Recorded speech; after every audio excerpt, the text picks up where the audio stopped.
বন্ধুসকল, আমি আজি আপোনালোকক নিমন্ত্ৰণ কৰিছোঁ এটা বিশেষ আমাৰ অসম ৰাইফল আৰু শ্বুটিং সন্থাৰ উদ্যোগত অনুষ্ঠিত হ'বলগীয়া এটা প্ৰতিযোগিতাৰ বিষয়ে জনাবলৈ। আপোনালোকে জানে যে অসম ৰাইফল আৰু শ্বুটিং এছ'চিয়েশ্যন আমাৰ যি নেশ্যনেল ৰাইফল শ্বুটিং এছ'চিয়েশ্যনৰ এফিলিয়েশ্যনত থকা এটা ৰাজ্যিক স্পৰ্টছ বডি, আৰু এই যিটো state wide Assam rifle and shooting association, ইয়াৰ তলত আমাৰ কেইবাখনো ডিষ্ট্ৰিক্টত আমাৰ জিলা সংগঠনখিনি আছে, আৰু এইটো অতি পুৰণা এটা স্পৰ্টছ বডি অসমত। আৰু এই স্পৰ্টছ বডিয়ে আমাৰ যি বিভিন্ন অঞ্চলত ৰাজ্যখনত থকা খেল প্ৰতিভাসমূহক, বিশেষকৈ স্পৰ্টছ শ্বুটিঙৰ ক্ষেত্ৰত সেই প্ৰতিভাসমূহক আগুৱাই লৈ যোৱাত, তেওঁলোকক প্ৰশিক্ষণ দিয়াত যথেষ্ট অগ্ৰণী ভূমিকা লৈ আহিছে। আৰু এই আছাম ৰাইফল শ্বুটিং এছ'চিয়েশ্যনৰ আমাৰ তাতে প্ৰশিক্ষণ লোৱা বহুতো খেলুৱৈ তেওঁলোকে ৰাষ্ট্ৰীয় আৰু আন্তঃৰাষ্ট্ৰীয় পৰ্যায়ত যথেষ্ট ভাল ফলাফল প্ৰদৰ্শন কৰি আমাৰ ৰাজ্যখনলৈ সুনাম কঢ়িয়াই আনিছে। আমাৰ দেশত বিভিন্ন প্ৰতিযোগিতা অনুষ্ঠিত হয় এই খেল প্ৰতিভাবিলাকক চিনাক্ত কৰিবলৈ, আৰু তাৰে এটা উল্লেখযোগ্য প্ৰতিযোগিতা হ'ল আমাৰ জ'নেল কম্পিটিশ্যন। আমাৰ নৰ্থ ইষ্টৰ কাৰণে north east zonal sports shooting competition অনুষ্ঠিত হয়, আৰু প্ৰতি বছৰে আমাৰ নৰ্থ ইষ্টৰ উত্তৰ পূবৰ বেলেগ বেলেগ ৰাজ্যই এই প্ৰতিযোগিতাখন অনুষ্ঠিত কৰে।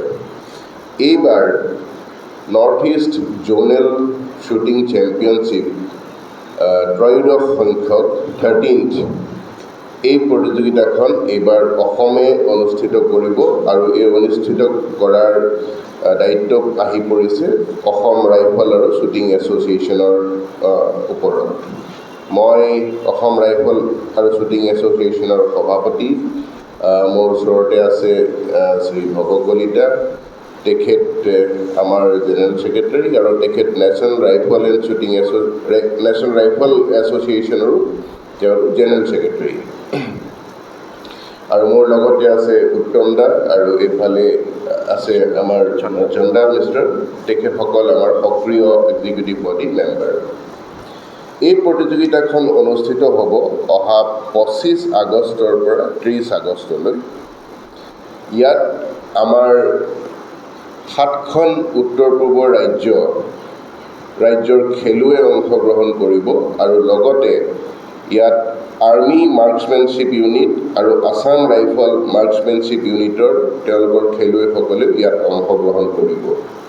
এতিয়ালৈকে যিমানখিনি আমাৰ খেলুৱৈ ৰেজিষ্ট্ৰেশ্যন কৰাইছে, টোটেল সংখ্যা বৰ্তমান 312জন খেলুৱৈ ৰেজিষ্ট্ৰেশ্যন কৰিছে। তাৰ ভিতৰত পুৰুষ হ'ল 210জন, আৰু মহিলা খেলুৱৈ হ'ব 102জন।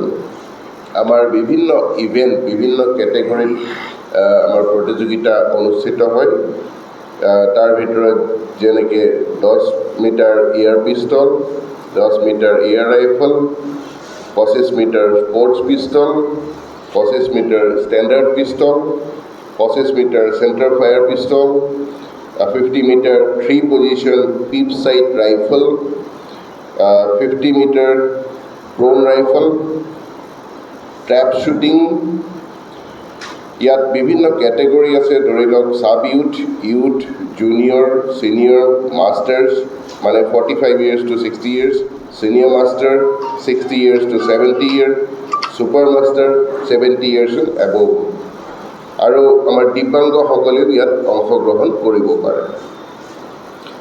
এই খেলখন অনুষ্ঠিত কৰিবলৈ আমাৰ স্পৰ্টছ অফিচিয়েল বিভিন্ন ৰাজ্যৰ পৰা আহিব আৰু আমাৰ আন্তঃৰাষ্ট্ৰীয় যিটো ষ্টেণ্ডাৰ্ড আছে ISSF ৰুলছ তাৰ অধীনত এই প্ৰতিযোগিতাখন অনুষ্ঠিত হ'ব। আপোনালোকে সকলোৱে জানে যে কাহিলীপাৰাত যিটো আমাৰ শ্বুটিং ৰেঞ্জ আছে সেইটো ক্ৰীড়া বিভাগৰ অধীনত আৰু সেই অসম চৰকাৰৰ ক্ৰীড়া বিভাগৰ অধীনত থকা সেই স্পৰ্টছ শ্বুটিং ৰেঞ্জতে এই প্ৰতিযোগিতাখন অনুষ্ঠিত হ'ব।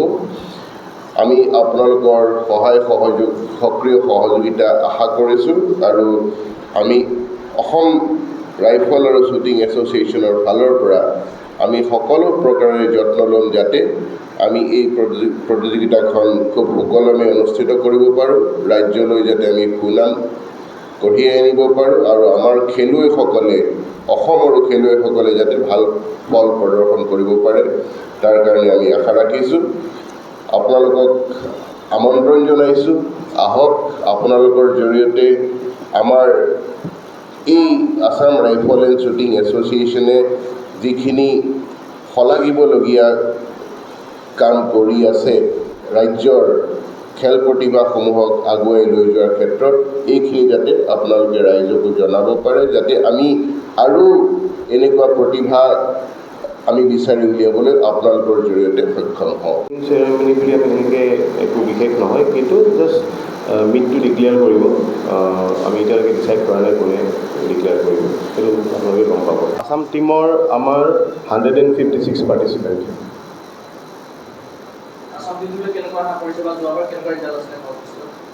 যোৱাবাৰটো আমি ৰানাৰ আপ হৈছিলোঁ। আমি ৰানাৰ আপ হোৱাৰ কথা আছে, আমি প্ৰত্যেকবাৰ চেম্পিয়ন হওঁ। তাৰমানে ইয়াতে কথাটো কি আছিল, আমি অ'পেন চাইড যোনটো কম্পিটিশ্যন হয় সেইটো কম্পিটিশ্যন আমি পাৰ্টিচিপেট নকৰোঁ, কাৰণ সেই কম্পিটিশ্যনটোৰ কোনো ফিউচাৰ নাই। আৰু এইবাৰো আমি ইয়াতে সেই অ'পেন চাইড যোনটো 50 মিটাৰ ৰাইফল আমি সেই কম্পিটিশ্যনটো আমি নাপাতোঁ আচলতে। সেইটো এক্সট্ৰাকৈ পাতে, যোনটো মানে একচুৱেলি কাউণ্ট নহয়, কিন্তু মেডেল টেলিটো আল্টিমেটলি সেইটো আহি যায়। গতিকে আমি যোৱাবাৰ যেতিয়া শ্বিলঙত হৈছিল মেঘালয়ত আমাৰ পাৰ্টিচিপেশ্যন নাছিল, সেইকাৰণে আমি ৰানাৰ আপ হ'লোঁ। আৰু অলমষ্ট এভৰি ইয়েৰ আমাৰ বেষ্ট টীম হিচাপে অসমে স্থান লাভ কৰি আহিছে নৰ্থ ইষ্ট জোনৰ। আৰু এইবাৰো আমি আশা ৰাখিছোঁ যাতে আমাৰ খেলুৱৈসকলে খুব ভাল ফল প্ৰদৰ্শন কৰিবলৈ সক্ষম হ'ব।